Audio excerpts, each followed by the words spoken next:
नमस्कार, आप देख रहे हैं जी न्यूज। मैं हूं आपके साथ में मानसा मलिक और इस वक्त शुरुआत हम कर रहे हैं जो भड़काऊ बयान ओवैसी की ओर से दिया गया है। आपको बता दें 370 हटाना हिंदुस्तान के संविधान के खिलाफ है। ओवैसी ने कहा है कि 1987 चुनाव में जो धांधली हुई उसका कश्मीरियों ने 2 साल बाद बदला लिया।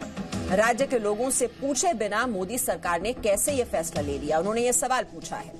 चीन ने जो तिब्बत में किया, सरकार ने कश्मीर में किया। वहीं कश्मीर के लिए हम 50 साल और लड़ेंगे, ये बात भी ओवैसी की ओर से कही गई है। जिन्होंने संविधान की बात की उन्हें आपने अलगाववादी बता दिया। तो ओवैसी का ये भड़काऊ बयान 1987 में चुनाव में जो धांधली हुई 2 साल बाद कश्मीरियों का गुस्सा निकला। ओवैसी ने यह भी कहा कि कश्मीर के लोग चालाक हैं, अचानक रिएक्ट नहीं करते हैं। और कश्मीरी पंडितों के नरसंहार को ओवैसी ने कश्मीरियों का गुस्सा बताया है। साथ ही साथ एक बार फिर से केंद्र सरकार पर निशाना साधा है, ये कहते हुए कि 370 हटाना संविधान के खिलाफ है। मैं कश्मीरियों को जो थोड़ा बहुत जानता हूं, बड़े चालाक लोग हैं कश्मीरी आपको, ये अचानक रिएक्ट नहीं करते हमारी तरह, ये खामोश बैठते हैं। 87 इलेक्शन में धांधली दी गई, लिख दिया गया, उसका गुस्सा उन्होंने 2 साल के बाद निकाला। यही होगा, लेकिन आपके 6-8 महीने तो ये लोग बाजा बजाएंगे, हनीमून चलेगा कि 56 इंच का सीना हमने दबा दिया, नाक को मट्टी में घस दिया, खुदा बहाल।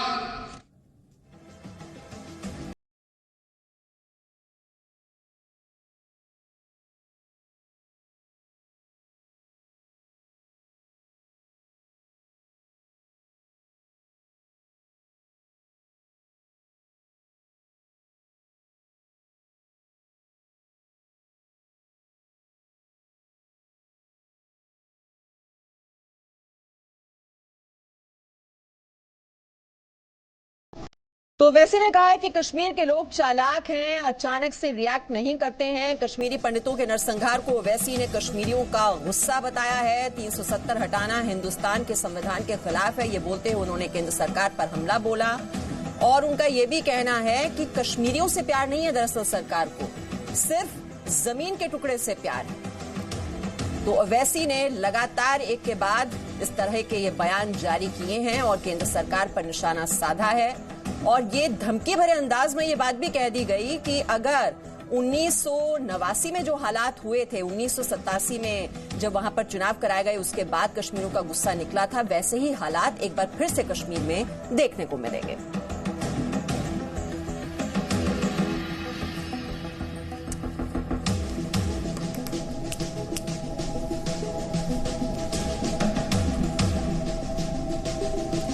तो एक बार फिर से आपको सुनाते हैं ये भड़काऊ बयान जो कि ओवैसी ने दिया है कश्मीर को लेकर। 370 हटाना संविधान के खिलाफ है, ये कहते हुए एक बार फिर से केंद्र सरकार पर जमकर निशाना साधा है ओवैसी। मैं कश्मीरियों को जो थोड़ा बहुत जानता हूं, बड़े चालाक लोग हैं कश्मीरी आपको, ये अचानक रिएक्ट नहीं करते हमारी तरह, ये खामोश बैठते हैं। 87 इलेक्शन में धांधली दी गई, लिख दिया गया, उसका गुस्सा उन्होंने 2 साल के बाद निकाला। यही होगा, लेकिन आपके 6-8 महीने तो ये लोग बाजा बजाएंगे, हनीमून चलेगा कि 56 इंच का सीना हमने दबा दिया, नाक को मट्टी में घस दिया, खुदा बहाल। तो सुना आपने ओवैसी किस तरह से वहां पर लोगों को भड़काने का काम कर रहे हैं, उकसाने का काम कर रहे हैं और जो नरसंहार हुआ था कश्मीरी पंडितों का उसको जस्टिफाई करने की कोशिश कर रहे हैं। अब इस पर बीजेपी ने कहा है कि कश्मीर में 370 हटने के बाद कुछ लोग अलगाववादियों के दरबारी बन गए। देखो, एक लंबी सी जमात है, मुट्ठी भर लोग, लेकिन वो मुट्ठी भर एक ही जमात की जमात है वो, और वो जो है वो राग दरबारियों की भूमिका में आ गई है, अलगाववादियों की राग दरबारी। और वो इसलिए जो है वो इस तरह के सुर और इसी तरह के राग दिखाई पड़ रहे हैं, जो कि जनता जो है वो ऐसे लोगों से बहुत आक्रोशित है, बहुत गुस्से में है